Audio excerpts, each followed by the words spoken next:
n'avez pas vu. Charge de l'ortie. Ça pique, hein. Et vous, sur une échelle de 1 à 10, combien vous avez mal? 0 étant aucune douleur, 10 étant la douleur la plus forte que vous pensez vraiment pouvoir subir.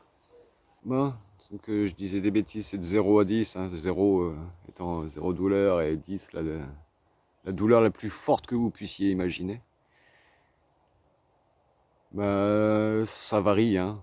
Il y a des jours où on est plutôt proche du 0 et puis il y a des jours où on est proche du 0 tout le temps et à un moment on a un pic qui monte presque à 10 et puis ça redescend des fois aussitôt, hein. Mais dans l'ensemble, je vous laisse réfléchir à comment vous sentez douloureux le temps de ce générique.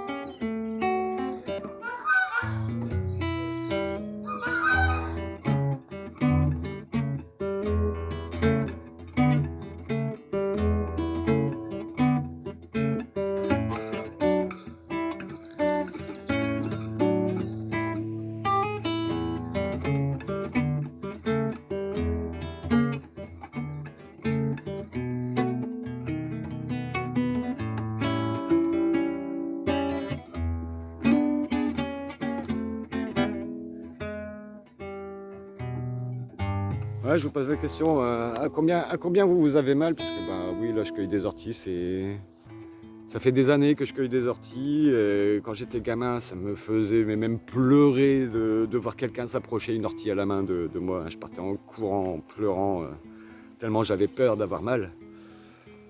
Puis bah aujourd'hui, j'y vais franco. Voilà, devenu un homme, un adulte. C'est endurci. Mais je connais des gens aujourd'hui encore, hein, tu t'approches une ortie à la main, ils partent en courant parce que bah, oui, ça pique, ça fait mal. Mais c'est des douleurs sans conséquence. Et bah, à force de les pratiquer, ces petites douleurs sans conséquence, le seuil de tolérance à la douleur, il augmente. Être quelqu'un de sensible à la douleur, alors je reste sensible, hein. Cette bec-là, elle continue de me piquer, continue de me faire mal. Je le sens bien, hein. Vous pouvez me croire sur parole, c'est tout ce que vous pouvez faire parce que bah, si je vous touche avec, il y a un écran qui vous protège. Mais bah, j'ai plus trop les petites plaques rouges et les petits boutons maintenant, parce que bah, en plus la pomme de la main, la peau est assez épaisse. Mais voilà, des fois tu cueilles des orties de 2 mètres. Voilà, c'est pas encore le cas ici.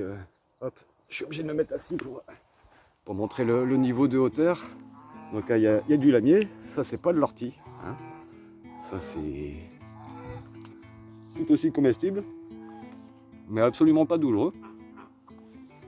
Mais là, c'est plus du lamier, hein. Ou que c'est pas agréable. Mais c'est vivant. Voilà. J'en pleure plus aujourd'hui. Je me roule dedans. Et bah ouais. On peut être quelqu'un de sensible, mais c'est pas parce qu'on est actuellement quelque chose qu'on est condamné à le rester toute sa vie.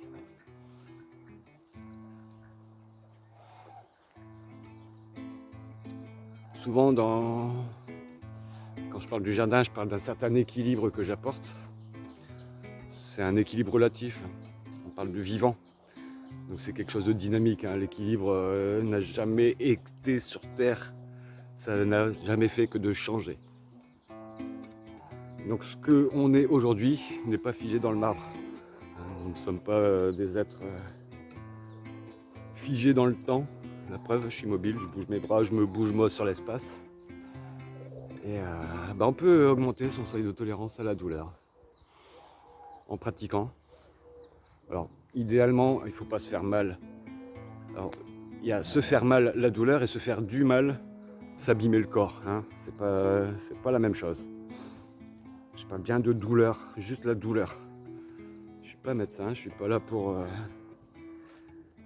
Il y a des maladies qui sont très douloureuses et même si on peut augmenter son seuil de tolérance, malheureusement pour ces maladies-là, je ne pourrai pas les empêcher de vous pourrir la vie si vous en souffrez. Mais pour les autres petites douleurs du quotidien, les courbatures, les petits coups, les petits chocs, les entorses, les foulures. Une entorse, ça peut être avec des conséquences, hein, attention. Mais en règle générale, plus on va pratiquer une douleur, ce que j'appelle des douleurs sans conséquences, c'est la piqûre d'ortie. Je me suis aussi assez fortement habitué à la chaleur, aux très très fortes chaleurs. De l'eau, alors pas bouillante, hein, en dessous de 90 degrés. Histoire de... Alors c'est brûlant dans le sens où c'est très chaud. Mais encore une fois, c'est à ne pas confondre avec la brûlure qui te fait des cloques sur la peau. En dessous de 90 degrés, tu plonges ta main dans l'eau, tu la ressors, tu la places sous l'eau froide, t'as pas de cloque. Au-dessus de 90 degrés, tu as des brûlures physiques. Hein. Je parle vraiment de la douleur de la brûlure. La douleur qui brûle, on peut s'y habituer. Hein. Il ne faut pas faire n'importe quoi. Si tu laisses ta main dans l'eau à 90 degrés pendant 5 minutes, elle est cuite. Tu cuis tes muscles, tu cuis tes chairs. Tu n'auras pas les cloques, mais tu auras quand même la cuisson. Donc il ne faut pas faire n'importe quoi. Il faut se renseigner.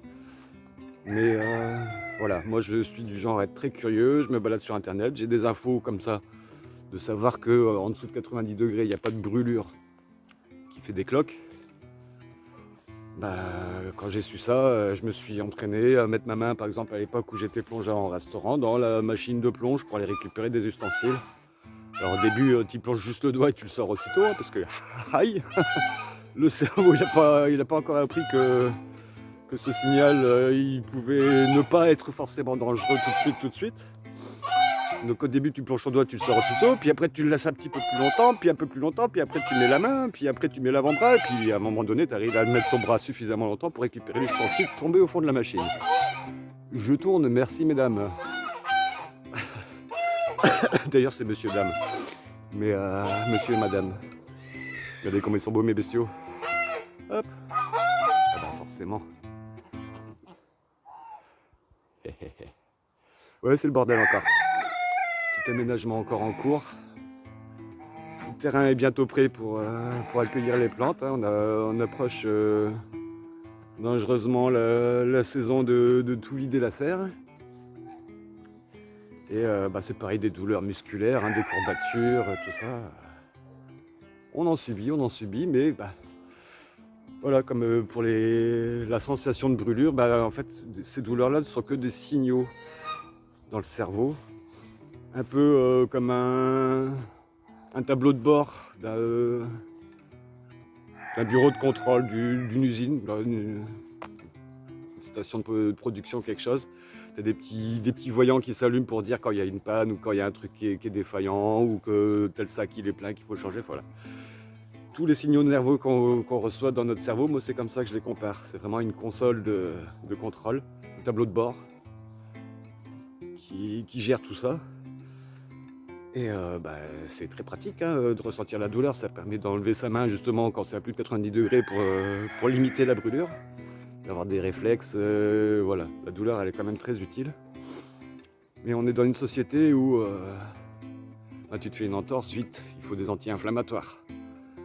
T'as un petit mal de crâne, allez vite, paracétamol. Enfin voilà, ou de l'aspirine. C'est se priver un petit peu de ces signaux qui permettent à l'usine de fonctionner comme il faut. C'est ma version, ma lecture du monde. Mais on est dans une société qui nous prive un petit peu de nos sensations, de notre vie, tout simplement. On a des vies privées de douleur, privées de contact. Et si je peux aider certaines personnes qui ont des douleurs en partageant un petit peu de culture que j'ai acquis, je ne saurais plus vous donner les sources parce que je me pérégrine beaucoup sur internet, je lis beaucoup, je regarde beaucoup la télé, j'aime bien Arte, même s'il n'y a pas toujours des trucs bien sourcés. Et voilà, j'ai appris à faire la part des choses de ce que je lis, de ce que j'entends. Et puis de ce qui est sourcé, de ce qui ne l'est pas, même si j'ai pas la politesse de pouvoir retransmettre mes sources, je fais quand même attention à ce que je me mets dans la tête, je me respecte, hein, comme je disais avant dans mes salutations. Ça je l'ai enlevé hein, pour ceux qui auraient compris. Vous faites ce que vous voulez de ce que vous mettez dans vos têtes. Et surtout ne croyez pas sur parole, faites vos propres expériences, faites vos propres recherches avant de faire vos expériences. Hein, je me suis pas amusé à mettre ma main dans l'eau bouillante comme je disais directement, enfin dans l'eau bouillante, dans l'eau chaude, sans savoir ce que je faisais. Je me suis d'abord mis un petit peu d'informations. Et une information que j'ai envie de partager, c'est les dernières découvertes au niveau médical. Que prendre des anti-inflammatoires par exemple sur une entorse, c'est pas forcément la meilleure solution pour soigner une entorse. Oui, ça va soigner la douleur, mais l'inflammation en fait elle a tendance à déclencher quelques processus dans le corps. Le fait que c'est chaud, les plaquettes s'activent, il y a des trucs comme ça qui agissent dans notre sang, dans notre système limbique, qui fait que le fait que le cerveau il reçoit ce signal-là de douleur, que l'inflammation chauffe sur place, au début tu prends un petit peu de pause. Il ne faut pas sauter à pieds joints si tu t'es fait une entorse à la cheville ou au genou directement aussitôt. Tu laisses reposer 30 secondes, quelques minutes. Mais très rapidement, il faut remarcher par-dessus, enfin refaire fonctionner l'articulation, a priori. Et le fait de faire fonctionner l'articulation va lui réapprendre. Si par exemple tu t'es tordu un cartilage, une entorse, je crois, c'est ça, un petit peu les tendons et cartilages qui ont souffert, le temps que les plaquettes et tout ce qu'il y a dans notre corps répare ce qu'il y a à réparer, le fait de remarcher va donner une mémoire physique de l'amplitude du mouvement de ton pied, par exemple si c'est à la cheville que tu t'es fait dans une entorse, etc. Que si tu fais pas ça, que tu restes au repos tout le temps, ça va guérir mais dans une position figée et tu vas devoir rééduquer et potentiellement réabîmer tous les petites parties, je te dis les tendons, les gaines du tendon, les cartilages, l'os potentiellement aussi qui a pu être traumatisé par ce truc là. Et alors c'est absolument pas un médecin j'ai une petite source, c'est Etienne Klein qui racontait ça. Donc Etienne Klein est un professeur d'astrophysique, je crois, de sciences dures, qui est passionné d'ultra trail. Donc l'ultra trail, c'est des courses en montagne super physiques. Et médecin accompagnant à l'appui, en fait, quand tu as une entorse sur un ultra trail, il faut continuer de courir. Et l'inflammation, plus le fait de continuer de courir, l'entorse, la douleur disparaît d'elle-même. Niveau entorse, je connais une dame qui est mariée à moi depuis un peu plus de 20 ans maintenant. Elle en a eu des entorses. Et elle en a eu des antidouleurs et des anti-inflammatoires. Et en fait, les traumatismes sont restés.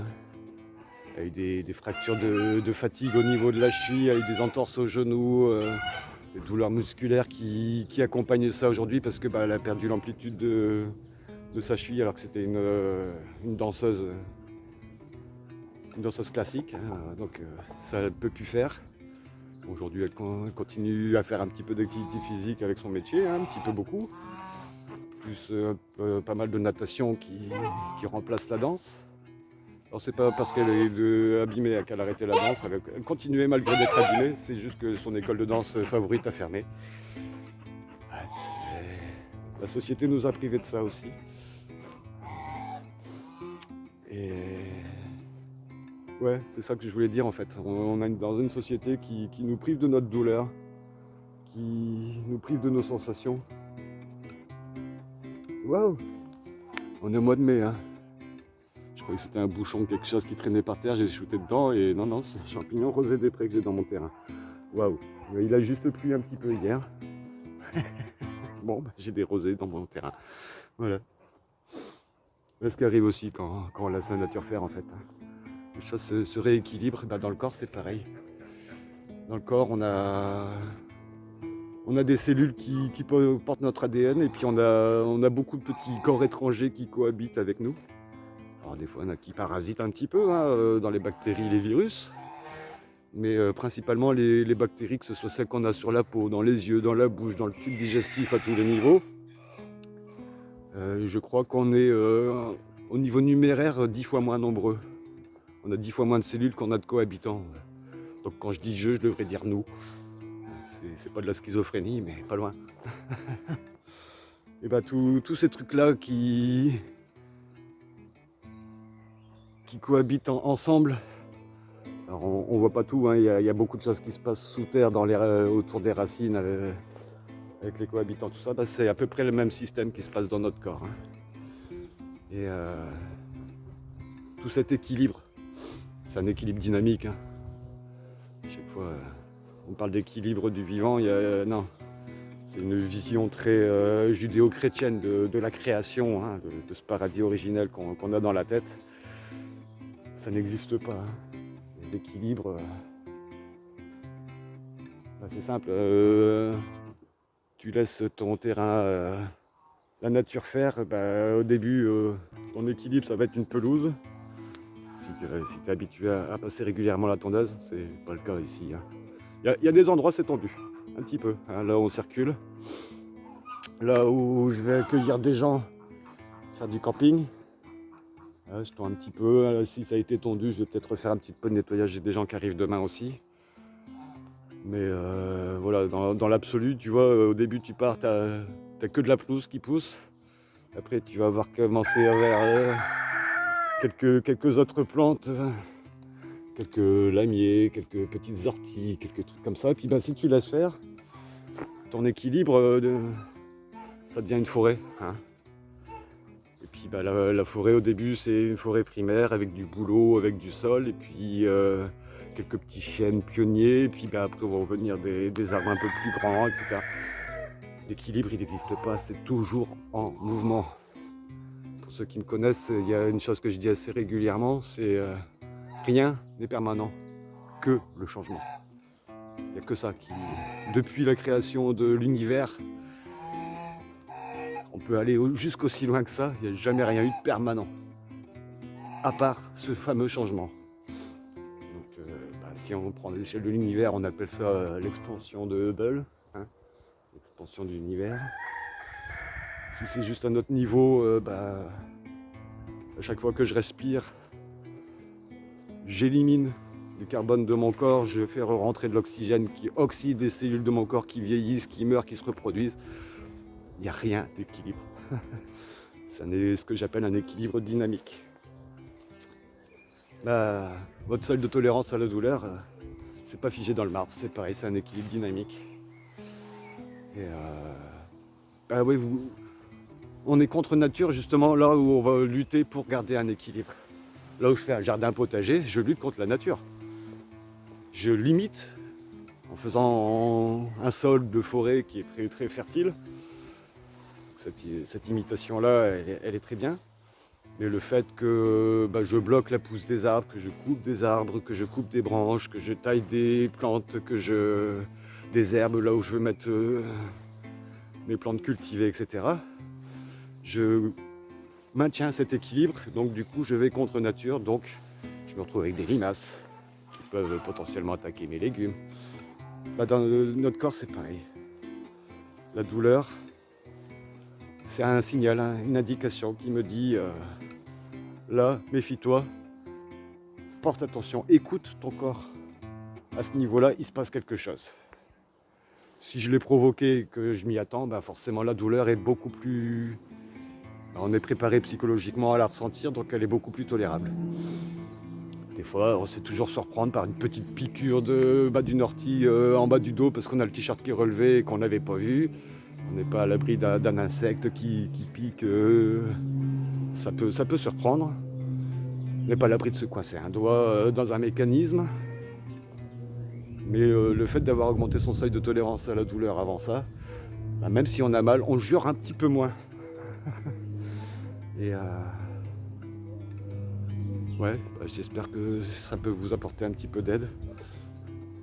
Et cette vidéo est un petit peu le prémisse d'un projet, hein, ça fait plusieurs fois que j'en parle, où on est dans une société voilà, où je parlais des médicaments, on nous prive un petit peu de la douleur. Mais on est dans une société qui fabrique pas que de la privation de douleur, prive aussi du contact avec les choses, du vivant, hein. Surtout pour ceux qui habitent en ville. Ils sont rares ceux qui voient les animaux qu'ils vont manger.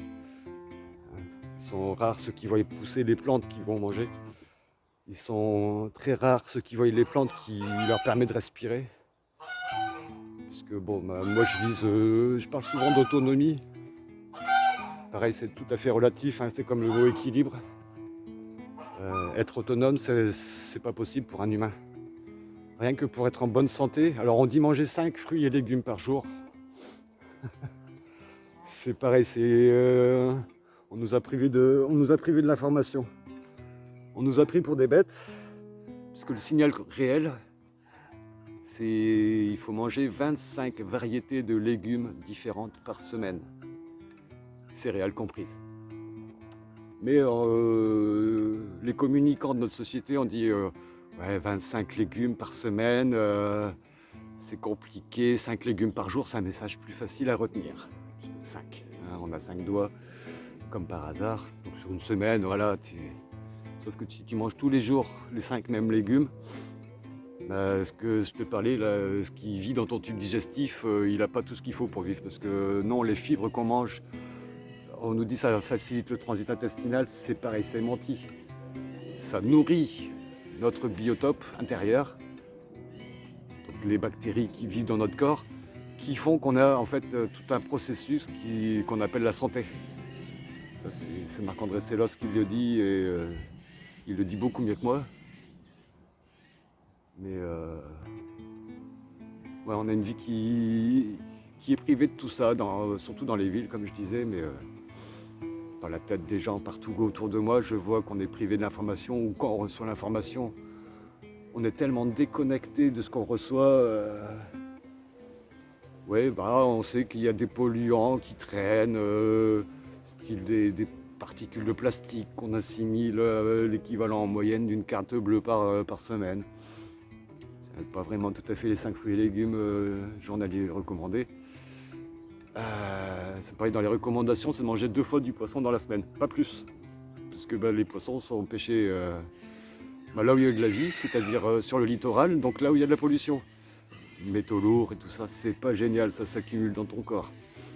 Les polluants éternels, les fameux PFAS, issus de l'industrie, oui, ils nous rendent bien des services industriels. Hein, quand t'as une poêle qui n'accroche pas grâce au téflon, quand t'as des matériaux qui résistent à la chaleur, etc. Industriellement parlant, même dans notre quotidien, ça nous rend bien des services. Sauf que le nom est dit, c'est des polluants éternels, ça veut dire qu'ils ne se désagrègent pas. Et quand tu apprends que ces polluants éternels, ils ont un seuil d'acceptation dans l'eau potable, par exemple, de 1 mg par litre, une particule par million, c'est pas beaucoup. Sauf que 1 mg par litre, ça ne se limite pas une fois que c'est dans ton organisme, ça s'accumule. Donc à la fin de la vie, on comprend mieux pourquoi il y a peut-être un peu plus de cancer qu'avant qu'on invente ces produits-là. Parce que ce sont des produits reconnus cancérigènes. Les plastiques, les microplastiques, tout ça, c'est pareil. Hein, c'est des perturbateurs endocriniens qui peuvent provoquer cancer à un niveau un petit peu moindre, mais ouais, c'est pas bon. Hein. On a ces informations-là. On se dit, ça va. Ça va.